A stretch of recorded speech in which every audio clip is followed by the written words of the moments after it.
Pak Kepala Badan Intelijen Negara, para wakil rakyat di DPR dan DPRD, serta seluruh rakyat Indonesia dan rakyat dunia pemirsa video ini. Pada beberapa episode lalu, kami sudah sampaikan bahwa soal utang itu nggak akan selesai kalau diserahkan pada para pakar ekonomi yang cuma pinter textbook. Soal pandemi juga nggak akan selesai kalau diserahkan pada para pakar kesehatan yang gelar sarjananya numpuk tapi cuma pinter textbook. Yang dibutuhkan adalah investigasi intelijen atau kecerdasan dengan open mind untuk menyelesaikan masalah utang dan pandemi. Karena baik utang maupun pandemi adalah jebakan untuk runtuhnya ketahanan nasional dan kedaulatan semua negara di dunia. Kalau di CIA memang ada fungsi Economic Intelligence dan Disease Intelligence. Penyakit menular aja ada bidang intelijennya. Sebab ekonomi dan penyakit menular itu memang mainan intel-intel CIA juga. Kalau soal organisasi, bolehlah kita belajar pada CIA. Tapi, kalau soal informasi, mohon agar para intel kita jangan percaya begitu saja info-info yang dipropagandakan oleh CIA. Kenapa? Karena CIA itu tugasnya ngacak-ngacak negara lain di dunia. Tugas mereka adalah mengadu domba dan mengeruk sumber daya negara-negara lain. Betapa naifnya kalau percaya info-info yang sengaja disebar oleh CIA. Pada episode 34 ini, kami akan sampaikan investigasi jurnalistik dengan topik-topik yang tak berani dibahas oleh media-media lain selama ini. Pertama, CIA yang seharusnya memerangi terorisme itu terbukti justru mempersenjatai terorisme. Selamat datang di dunia tipu-tipu.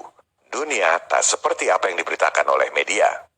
Kedua, CIA terbukti mengembangkan teknologi kontrol otak dan secara diam-diam menjadikan rakyat dan tentara Amerika sebagai kelinci percobaan, termasuk lewat injeksi. Ini adalah risiko dari cairan kimia yang tak pernah diaudit jika dimasukkan ke tubuh rakyat, TNI, dan Polri.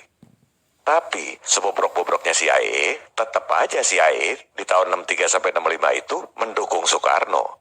Inilah hebatnya presiden kita. CIA pun tunduk. Meski Presiden Soekarno keluar dari PBB bulan Januari 1965, meski Presiden Soekarno keluar dari IMF bulan Agustus 1965, tak ada sedikit pun niat CIA untuk menyingkirkan Soekarno. Ini adalah info yang sangat penting bagi mereka yang takut disingkirkan jika menentang elit global. Kita adalah korban kebodohan dan ketakutan kita sendiri. Karena ternyata elit global pun membiarkan Soekarno keluar dari PBB dan IMF. Mereka nggak langsung ambil tindakan. Presiden Soekarno disingkirkan bukan oleh elit global, tapi oleh elit lokal.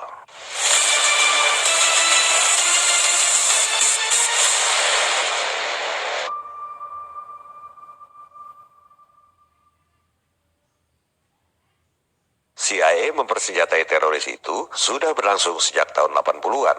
Ketika itu, Iran sedang diembargo. CIA malah jual senjata ke Iran. Duitnya digunakan untuk mendanai teroris kontra di Nicaragua. Dapat duit kiri kanan. Jual senjata ke Iran yang sedang diembargo jelas melanggar hukum. Duitnya digunakan buat danai teroris kontra yang juga dilarang oleh Kongres. Jadi ada dua pelanggaran hukum serius yang dilakukan oleh CIA. CIA ini memang kriminal, menghalalkan segala cara untuk mencapai tujuan politiknya. Tapi bukan untuk Amerika. Yang diuntungkan adalah para kontraktor besar senjata militer seperti Adnan Khashoggi dan lain-lain.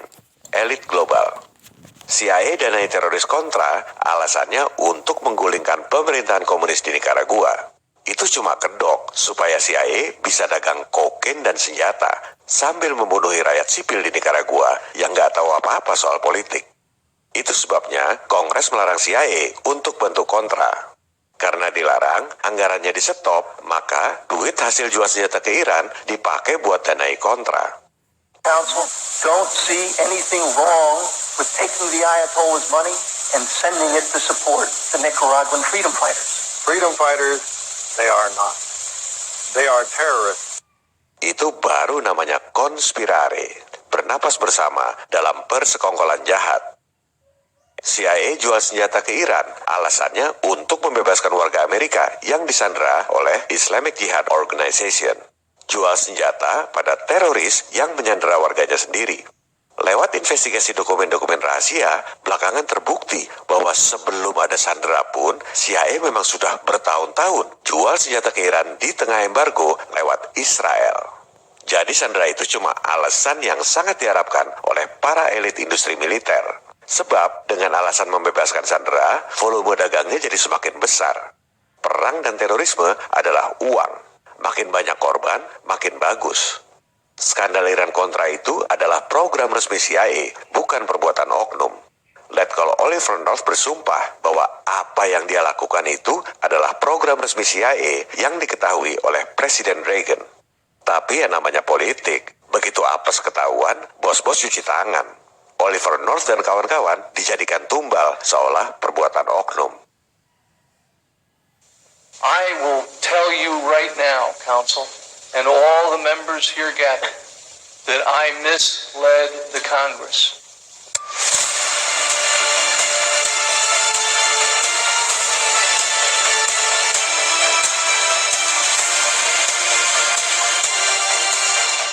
Setelah mempersenjatai teroris Hezbollah di Timur Tengah, CIA kemudian mendanai mujahidin di Afghanistan yang kemudian menjelma jadi teroris Al-Qaeda dan Taliban. Aktor intelektualnya adalah ini, Zbigniew Brzezinski, National Security Advisor untuk Presiden Carter. Ide brilian untuk mendanai dan melatih teroris mujahidin itu datangnya dari Brzezinski ini di era Presiden Carter. Semua orang mengira CIA melatih mujahidin untuk melawan komunis Soviet. Padahal kenyataannya justru sebaliknya. Menurut pengakuan Brzezinski, CIA mendanai mujahidin sebelum Soviet menginvasi Afghanistan. Bahkan, Soviet menginvasi militer Afghanistan justru karena mendengar CIA melatih mujahidin. Luar biasa. Sepak terjang CIA di alam nyata ini lebih mengejutkan dari film-film spy Hollywood. Jadi kebalik. Bukan CIA mendanai mujahidin buat lawan komunis, tapi CIA sengaja provokasi mendanai mujahidin supaya Soviet marah dan menginvasi Afghanistan. Maka jadilah proyek perang yang baru.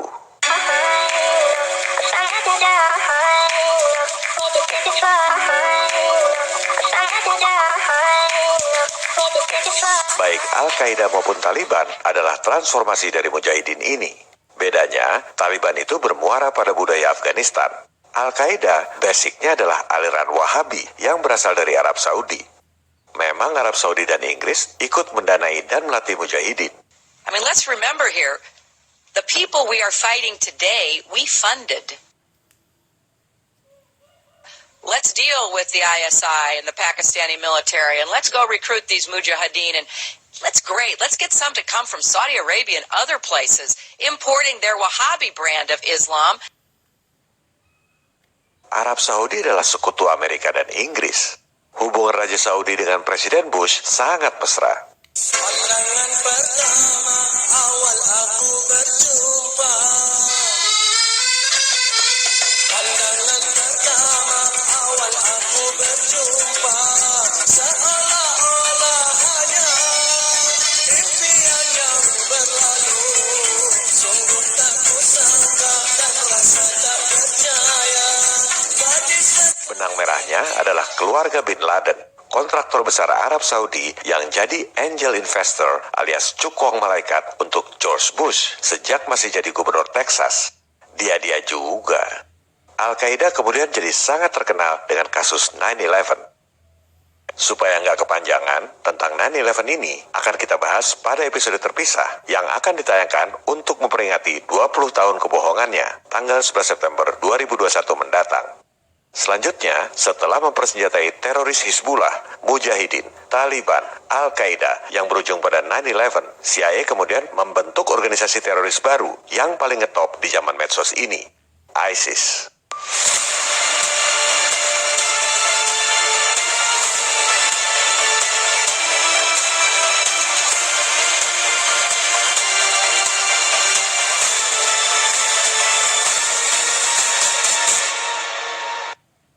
Tentang teroris ISIS dilatih dan didanai oleh CIA, itu bukan kata saya. Saya selalu bicara dengan fakta dan data yang kredibel, bukan asal ngecap. Kita dengar pernyataan 3 orang presiden negeri adikuasa. Presiden Obama, Presiden Putin, dan Presiden Trump. Kita mulai dari Presiden Obama yang mengatakan bahwa CIA melatih tentara ISIL alias ISIS. So with the additional steps I ordered last month, we're speeding up training of ISIL forces, including volunteers from Sunni tribes in Anbar province. Obama itu bukan salah ngomong atau keceplosan. Nggak ada ralat setelah itu.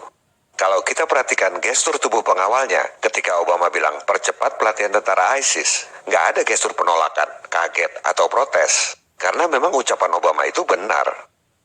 So with the additional steps I ordered last month, we're speeding up training of ISIL forces, including volunteers from Sunni tribes in Anbar province. Hal ini juga terkonfirmasi dengan berita di New York Times. Dulu disebutnya perang rahasia CIA di Syria. Bahkan disebut anggarannya $1 miliar atau sekitar 14 triliun rupiah buat latih tentara ISIS, beli peralatan militer dan lain-lain dengan alasan untuk menggulingkan pemerintahan Presiden Assad di Syria. Waktu Obama pidato itu, ISIS belum dicap sebagai teroris global. Jadi dia nyantai aja nyebut percepat pelatihan tentara ISIL. Yang paling clear adalah pernyataan Presiden Putin. Ia menjelaskan secara detail bagaimana modus CIA menciptakan teroris ISIS. Rekaman videonya ada. Putin bicara dalam bahasa Rusia, tapi ada terjemahan otomatis dalam bahasa Inggris. Silakan search sendiri video aslinya. Untuk mempersingkat pembahasan, saya sampaikan ikhtisarnya saja.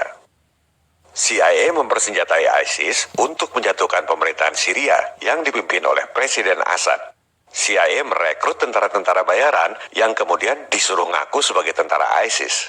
Yang namanya tentara bayaran itu ikut pihak mana saja yang bayar lebih besar. Putin bahkan tahu berapa anggaran buat tentara bayaran ISIS. Jadi modusnya CIA hire tentara bayaran, pasok senjata dan mobil-mobil Toyota buat ISIS. Modal senjata dan mobil-mobil itu digunakan untuk menjarah ladang-ladang minyak di Irak dan Syria. Kemudian menjual minyak jarahan itu pada sekutu. Ini adalah modus pendanaan teroris gaya baru. Mendanai teroris bukannya hilang duit, malah dapat untung dari penjualan minyak yang dijarah oleh teroris ISIS. Dan lucunya nggak ada sanksi internasional buat negara-negara penada minyak jarahan ISIS itu. Ini adalah konspirasi tingkat dewa. CIA kemudian sengaja mengebom ladang-ladang minyak yang dijarah oleh ISIS sambil diam-diam salurkan dana tambahan buat rekrut tentara-tentara baru sehingga makin banyak rakyat yang ikut bergabung dengan ISIS. Karena duit.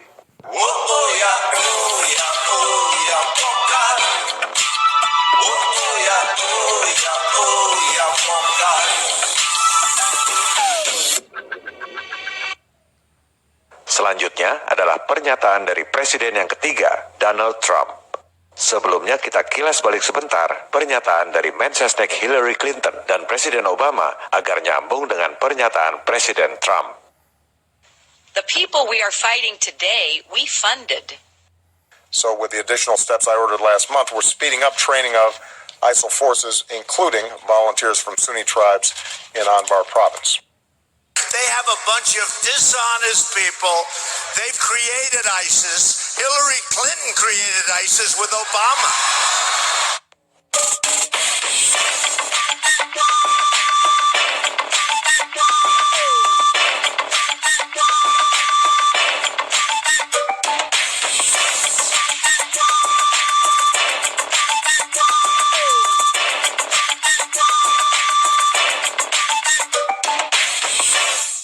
Hal lain yang sangat mengejutkan adalah Pentagon bayar konsultan public relations dari Inggris $500 juta untuk bikin video-video propaganda palsu Al-Qaeda. Ini adalah taktik buat nakut-nakutin rakyat supaya anggaran perang dan terorisme makin besar. Apalagi di zaman medsos ini, bikin video palsu disebar sendiri oleh rakyat. Makin sukseslah propaganda ketakutan. Kesimpulannya, Hizbullah, Mujahidin, Taliban, Al-Qaeda, ISIS, semua itu adalah bahaya yang nyata. Mereka memang dilatih dan didanai oleh CIA untuk membuat kerusakan di dunia. Terorisme di Indonesia juga nyata. Terorisme harus dibasmi. Yang harus diwaspadai adalah udang di balik terorisme, udang di balik pandemi, udang di balik utang.